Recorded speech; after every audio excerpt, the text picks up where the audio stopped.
List बनाई कि कौन कौन से प्रधानमंत्री किस किस देश गए और किस किस देश नहीं गए, फिर उस लिस्ट पे अमल करने निकले हैं। पिछले 11 साल से खबर आती है मास्टर स्ट्रोक, प्रधानमंत्री ऐसे देश गए जहां 50 साल से कोई नहीं गया। अरे साहब, और वहां जाकर फिर एक और खबर आती है, बड़ा ऑनर मिल गया साहब उनको। देश को ऑनर मिलता है, और इस देश को ऑनर इसलिए मिलता है क्योंकि पिछले 70-75 साल में इस देश ने अपने संबंध सबसे इतने अच्छे किए कि आज मोदी जी जो सोचते हैं कि उनको ऑनर मिल रहा है, ये उनको नहीं मिलता है, ये अवार्ड देश को मिल रहा होता है। इसलिए इन्हें ये समझ लेना चाहिए, Modi is not the country. ये कह रहे हैं कि पिछले 75 साल में इतने अच्छे संबंध इस देश ने बनाए कि आज जाके नरेंद्र मोदी को मिल रहा है। आप सोचिए, इन लोगों का लॉजिक सुन के ना, लॉजिक भी धरती खोद के नीचे घुस जाता है। खुद 50-50 साल कहीं गए नहीं, 25 साल कहीं गए नहीं, तो कौन सा संबंध बना रहे थे? व्हाट्सएप भेज भेज के सुबह सुबह गुड मॉर्निंग वाला, तब तो व्हाट्सएप भी नहीं होता था। खुद कहीं गए नहीं, 75 साल में क्या संबंध बनाए वो तो समझ उसी से आ रहा है कि 50-50 साल कहीं नहीं गए। और इनके ऐसे संबंध बने कि इंदिरा गांधी को, नेहरू को, राजीव गांधी को सम्मान नहीं दिया गया। लोगों ने कहा कि नहीं, आप तो अच्छे संबंध बना रहे हैं, मोदी आएंगे तब सम्मान देंगे, आपको नहीं देंगे, आप तो अच्छे संबंध बना रहे हैं। क्या ही है। आप देखिए, पीएम मोदी पर इस तरह के हमले करते हुए कांग्रेस खुद फंस जाती है। जैसे पवन खेड़ा कह रहे कि नरेंद्र मोदी ने प्रधानमंत्री बनने से पहले ही 2012 से 2014 में उन देशों की लिस्ट बना ली थी जहां कोई पीएम नहीं किया। यानी नरेंद्र मोदी चुनाव से पहले ही अपनी जीत को लेकर कॉन्फिडेंट थे और उन्हें पता था कि जिस तरह से यूपीए सरकार चला रही है, कांग्रेस सत्ता में वापस नहीं आने वाली और उन्हें इतना समय मिलेगा कि वो सारे देशों का दौरा कर पाएंगे। दूसरी बात, पवन खेड़ा जिस बात पर आपत्ति जता रहे हैं उसमें तो नरेंद्र मोदी की तारीफ करनी चाहिए कि वो उन देशों में जा रहे हैं जहां कोई प्रधानमंत्री लंबे समय से गया ही नहीं। ऐसा करते तो पीएम मोदी दूसरे देशों से संबंधों को बेहतर ही कर रहे हैं ना बॉस। तीसरी बात, कांग्रेस इशारों में यह कह रही है कि उन्होंने 70 साल में जो विदेश नीति चलाई उसी वजह से पीएम मोदी को आज दूसरे देशों से अवार्ड मिल रहा है। लेकिन कमाल की बात यह है कि पीएम मोदी को तो 24 सर्वोच्च सम्मान मिल चुके हैं, उसमें बड़े और छोटे देश सब शामिल हैं, जबकि कांग्रेस के प्रधानमंत्री को 2 से ज्यादा सर्वोच्च सम्मान मिला ही नहीं। तो ऐसा कौन सा संबंध बना रहे थे कि कोई अवार्ड नहीं देता था, सब मोदी जी के बचाव के लिए रखे हुए थे। कांग्रेस अपनी ही बातों में फंस जाती है क्योंकि उसका कोई लॉजिक नहीं होता, बस मोदी का विरोध करना है तो कर दिया। कांग्रेस को कोई मतलब नहीं होता कि उनकी छीछा लेदर हो जाएगी, बस मोदी को टारगेट कर दो, कुछ भी अंट शंट बोल देना, नरेंद्र सरेंडर जैसा नैरेटिव बना दो। कांग्रेस नरेंद्र मोदी के विदेश दौरे को लेकर जो बात कह रही है वो बहुत ही हल्की बात है, क्योंकि प्रधानमंत्री का कोई भी दौरा हो, प्रधानमंत्री कहीं भी जाएं, वो सब रणनीति के तहत होता है। जैसे आप देखिए कि प्रधानमंत्री ने ऑपरेशन सिंदूर के बाद विदेशों में डेलीगेशन भेजे, इससे पाकिस्तान को एक्सपोज किया। इसके बाद पाकिस्तान के दोस्तों का हिसाब किया, मोदी ने साइप्रस जाकर पाक के दोस्त तुर्की को निपटाया। उसके बाद अब प्रधानमंत्री का जो दौरा चल रहा है उससे चीन को निपटाया जा रहा है, चीन की घेराबंदी की जा रही है। यह दौरा इसलिए जरूरी था क्योंकि हमारा असली दुश्मन चीन ही है। ऑपरेशन सिंदूर में भी चीन का ही खेल था, पाकिस्तान को आगे करके चीन अपना खेल कर रहा था। आज ये बात भारतीय सेना ने खुल्लम खुल्ला बता दी है। ऑपरेशन सिंदूर को लेकर सेना ने जो खुलासा किया आपको सुनना चाहिए।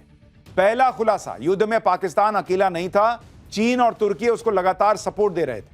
दूसरा खुलासा, पाकिस्तान फ्रंट फेस था, पर्दे के पीछे से चीन उसकी मदद कर रहा था। तीसरा खुलासा, हर कदम पर चीन पाकिस्तान को खुफिया जानकारी दे रहा था। चौथा खुलासा, चीन भारत से सीधा भिड़ने से बच रहा था, उसने पाकिस्तान को मोहरा बनाया। पांचवा खुलासा, ऑपरेशन सिंदूर के जरिए चीन अपने हथियारों की लाइव टेस्टिंग कर रहा था। आप deputy chief of army staff lieutenant general Rahul R Singh को सुनिए, उन्होंने ऑपरेशन सिंदूर को लेकर और क्या क्या कहा है, पहले एक बार सुनिए फिर उसको विस्तार से बताता हूं। Firstly, one border, 2 adversaries. So we saw Pakistan one side, but adversaries were 2, and if I would say actually 4 or 3 actually. So Pakistan was the front face. We had China providing all possible support, and it's no surprise because if you were to look at statistics, in the last 5 years, 81% of the military hardware that Pakistan is getting is all Chinese, 81% of that. And talks about killed by a borrowed knife. So he would rather use the neighbor to cause pain than getting involved in the mud slinging match on the northern border. So that is what he's seen. And another thing that China perhaps has seen is that he's able to test his weapons against, say, various other weapon systems that are there. It's like a live lab which is available to it. Again, Turkey also played a very important role in providing the type of support. When the DGMO level talks were going on. भाई अभी तक ये बात तो सबको पता थी कि इस युद्ध में पाकिस्तान चीन के हथियारों का इस्तेमाल कर रहा था, तुर्की के हथियारों का इस्तेमाल कर रहा था। लेकिन अब इससे भी आगे का खुलासा हुआ है। चीन और तुर्की का पाकिस्तान को सपोर्ट सिर्फ हथियारों तक सीमित नहीं था, बल्कि यह सपोर्ट एक कदम आगे था, या यूं कहें कि पाकिस्तान के साथ कुछ हद तक तुर्की और काफी हद तक चीन भी भारत से लड़ रहा था। यानी भारत ने ऑपरेशन सिंदूर में सिर्फ पाकिस्तान को नहीं ठोका, बल्कि छिपते छिपाते पाकिस्तान को सपोर्ट करने वाले चीन और तुर्की को भी इस युद्ध में धूल चटा दी। Deputy chief of army staff lieutenant general Rahul R Singh ने बताया कि पाकिस्तान को चीन से लाइव इनपुट मिल रहे थे। सुनिए एक बार। When the DGMO level talks were going on, Pakistan actually was mentioning that we know that your such and such important sort of vector is primed and it is ready for action. I would request you to perhaps, pull it back. So he was getting live inputs as far as from China. So that is one place we really need to move fast. भाई China के सैकड़ों जो हैं वो satellite हैं, और वहां से वो जो है ना वो एक एक चीज देख के पाकिस्तान को बता रहा था, और पाकिस्तान कह रहा था कि देखिए हमको पता है आप हमको इससे मारने वाले हैं, हमको मारने वाले हैं, ऐसा मत कीजिए, हम ऑलरेडी मरे हुए हैं। चीन लाइव अपडेट दे रहा था। सोचिए आप, तुर्की सपोर्ट जो कर रहा था कर ही था, उसके बावजूद भारत ने पाकिस्तान को ऐसा ठोका कि पाकिस्तान घुटनों पर आ गया। तीन देशों के हथियार और सपोर्ट भी भारत का कुछ नहीं बिगाड़ पाए। भारत के हथियारों के सामने चीन ने अपनी मिसाइल को कबाड़ होते देखा। यही वजह है कि जो पाकिस्तान भारत से 48 घंटे लड़ने का प्लान बना रहा था, वो 3 से 4 घंटे में सीज फायर के लिए गिड़गिड़ाने लगा। आज सेना ने फिर से यह बताया कि पाकिस्तान के गुहार लगाने पर ही युद्ध रुका। तो जो लोग ट्रंप का फोन आने पर सरेंडर वाली थ्योरी बेच रहे थे, वो आज फिर एक्सपोज हो गए। इतना ही नहीं, जो लोग ये सवाल उठा रहे थे कि भारत ने सीज फायर क्यों किया, उस पर भी सेना ने बड़े अधिकारी ने कहा कि सीज फायर का समझौता करना एक मास्टर स्ट्रोक था। भारत ने एकदम सही समय पर सीज फायर का समझौता किया, और उसकी वजह यह है कि भारत ऑपरेशन सिंदूर के दौरान तय किए गए मकसद को पूरा कर चुका था। यही नहीं, deputy chief of army staff lieutenant general Rahul R Singh ने प्रधानमंत्री मोदी की लीडरशिप की तारीफ की। Defining thing was that leadership, the strategic messaging by leadership was unambiguous. You cross our red lines and there would be action, there would be punitive action if required. There is no scope of absorbing the pain the way we did a few years ago.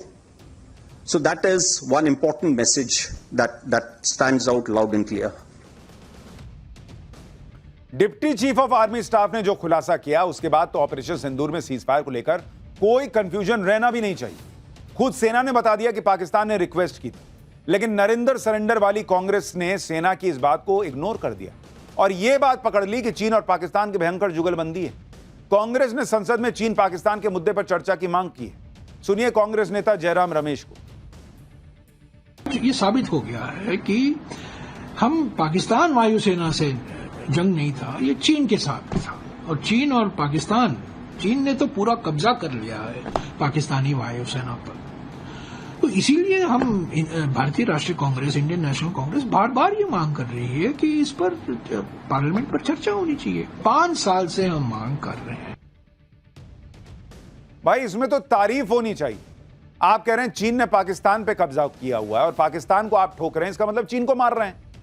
और दूसरी तरफ राहुल गांधी कहते हैं कि नरेंद्र मोदी के मुंह से चीन नहीं निकलता। तो अगर चीन नहीं निकलता तो चीन को मारे कैसे? सबको पता, भाई भारत को पता था ना कि चीन सपोर्ट कर रहा है, उसके बाद बावजूद भारत मार रहा था ना। उसको पता था ना भारत को कि मार रहा हूं पाकिस्तान को, लेकिन लगेगा चीन को, तो मार रहा था ना। तो फिर क्या ये बात कहना कि भाई नरेंद्र मोदी के मुंह से चीन नहीं निकलता? अरे मुंह से क्या चीन निकालना, जब चीन के मुंह से जो है बाप बाप होते हुए सुन रहे हैं आप। कांग्रेस हर बात का क्रेडिट राहुल गांधी को देने के लाइन में लग जाती है। इसलिए अब सेना के खुलासे पर यह माहौल बना रही कि राहुल गांधी ने तो पहले ही चीन पाकिस्तान पर आगाह किया, जैसे दुनिया को पता नहीं कि चीन और पाकिस्तान का क्या खेल चल रहा है, वहां क्या बॉर्डर रोड इनिशिएटिव चल रहा है, किसी को नहीं पता है क्या? कांग्रेस यह दिखा रही है कि राहुल गांधी को विदेश नीति की बहुत समझ है, लेकिन यही राहुल गांधी नरेंद्र सरेंडर करके फंस जाती है। आप देखिए, एक तरफ राहुल गांधी माहौल बना रहे थे कि ट्रंप के फोन के बाद भारत ने सरेंडर किया, उधर पाकिस्तान ने फिर कबूल लिया कि भारत ने उसे ऐसा ठोका कि उसके पास सरेंडर के अलावा कोई चारा नहीं था, रास्ता नहीं था। पाकिस्तान के प्रधानमंत्री शहबाज शरीफ के सलाहकार राणा सनाउल्लाह ने कबूल किया है टीवी पर कि ऑपरेशन सिंदूर के दौरान जब भारत की ब्रह्मोस मिसाइल ने रावलपिंडी के नूर खान एयरबेस पर हमला किया तो उनकी सेनाओं को मात्र 30 से 45 सेकंड सोचने का समय मिला कि भाई कहीं ये न्यूक्लियर वेपन लेके तो भारत ने नहीं ठोक दिया है, और इतने में ब्रह्मोस ने अपना काम कर दिया। ये भाई खुद बता रहे हैं कि 30 सेकंड में इनको तय करना था कि भारत ने ब्रह्मोस तो मार दिया। इनको पता था कि ये अभी फटेगा, लेकिन इनको यह तय करना था कि भाई ये फटेगा तो न्यूक्लियर बम के साथ तो नहीं फटने वाला है। और ये कह रहे हैं कि भाई अगर 30 सेकंड में अच्छा हुआ भारत ने न्यूक्लियर बम नहीं मारा, नहीं तो हम भी मारते तो क्या होता। अरे भाई जब फटता तुमको पता नहीं चल जाता कि न्यूक्लियर बम फटा है कि नहीं फटा है, 30 सेकंड में ही पता करना था। और अगर उसमें न्यूक्लियर बम नहीं दिखा इसलिए कह कि आओ फट जाओ, हमको कोई दिक्कत नहीं है, फट जाओ, हम तो न्यूक्लियर बम होता तब मारते, ऐसे नहीं मारते। यही खेला करते क्या, गजबे लोग हैं ये लोग। ऑपरेशन सिंदूर के करीब 2 महीने बाद भी पाकिस्तान भारत की ब्रह्मोस मिसाइल के डर से बाहर नहीं आ रहा है, जबकि उसे चीन और तुर्की सपोर्ट कर रहे थे। पाकिस्तान की धुलाई के आड़ में चीन तो अपने हथियारों की टेस्टिंग कर रहा था, वो तो मूर्ख बना रहा था इसको। इसके सैनिक मरे, इसके लोग मरे, इसका धुआं धक्कड़ हो गया। और चाइना ने अपने हथियार टेस्ट कर लिया। टेस्ट क्या किया, वो देखा कि फेल हो गया सब, भारत तो फोड़ दिया। चीन का मकसद तो फिर भी पूरा हो गया, धुलाई पाकिस्तान की हो गई। इसलिए अब देखिए कि पाकिस्तान भी अलर्ट हो गया। पाकिस्तान के आर्मी चीफ मुनीर के बाद अब पाकिस्तान का air force chief Zaheer Ahmed Babar America पहुंचा हुआ है। 10 साल बाद कोई पाकिस्तानी एयरफोर्स चीफ अमेरिका गया है। पाकिस्तान इस यात्रा के जरिए अमेरिका से रक्षा सहयोग बढ़ा रहा है, लेकिन पाकिस्तान के पास तो 80% हथियार चीन के हैं। अगर वो अमेरिका से हथियार लेगा तो चीन के कोटे वाले हथियारों पर कैंची चलानी होगी। वैसे भी ऑपरेशन सिंदूर के बाद चीन के हथियारों पर पाकिस्तान का भरोसा उठ ही गया होगा। ऑपरेशन सिंदूर में भारत ने चीन के HQ-9 एयर डिफेंस सिस्टम को फोड़ दिया था, PL-15 चाइनीज मिसाइल को फोड़ दिया, चीन के एयरक्राफ्ट J-10 को कबाड़ बना दिया। यानी चीन जिन अहम चीजों पर युद्ध लड़ गया उसे भी भारत ने फुस कर दिया।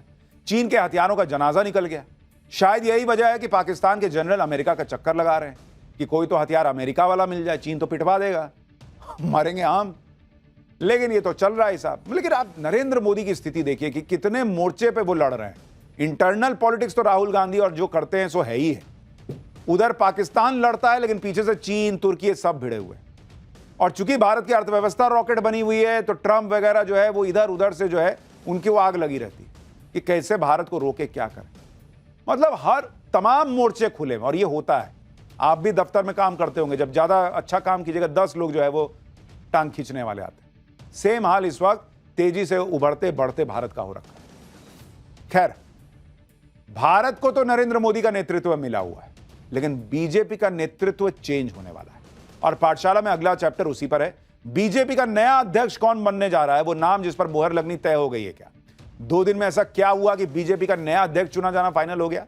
बीजेपी को पहली बार महिला अध्यक्ष मिलने जा रही है। कहानी में बड़ा ट्विस्ट है, अब इसका चैप्टर खोल रहा हूं। इस वक्त बीजेपी के अंदर जबरदस्त हलचल मची हुई है। 2 दिन में इतने दनादन फैसले हुए हैं कि लोग हैरान रहे कि चल क्या रहा है। उधर आरएसएस की भी एक मीटिंग आज से दिल्ली में शुरू हो गई। एक तरफ आरएसएस की मीटिंग, दूसरी तरफ बीजेपी के अंदर धड़ाधड़ नए फैसले। जबरदस्त सस्पेंस का माहौल बना है। और यह सस्पेंस है बीजेपी के नए अध्यक्ष के नाम को लेकर, क्योंकि जेपी नड्डा के बाद बीजेपी अब नया अध्यक्ष चुनने जा रही है। प्रधानमंत्री नरेंद्र मोदी इस वक्त विदेश में है और कहा जा रहा है कि पीएम मोदी के विदेश से लौटते ही बीजेपी के नए अध्यक्ष का नाम सामने आ जाएगा। यानी जुलाई का महीना तो नहीं जाने वाला है। ये लोग कह रहे हैं कि जुलाई में तो बीजेपी का नया अध्यक्ष कौन है पता लग ही जाएगा। और कुछ लोग तो कह रहे हैं कि 10 दिन भी नहीं लगेगा और नाम आ जाएगा कि नड्डा को कौन रिप्लेस करेगा। नए अध्यक्ष के लिए कौन सा नाम चल रहा है लिस्ट में? क्या कोई महिला पहली बार बीजेपी के अध्यक्ष बन सकती है, या कहानी में बड़ा ट्विस्ट आने वाला है? ये सब आज आपको बताऊं।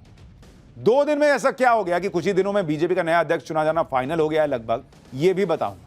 लेकिन पहले बीजेपी के अंदर मची हलचल की एक झलक देखिए।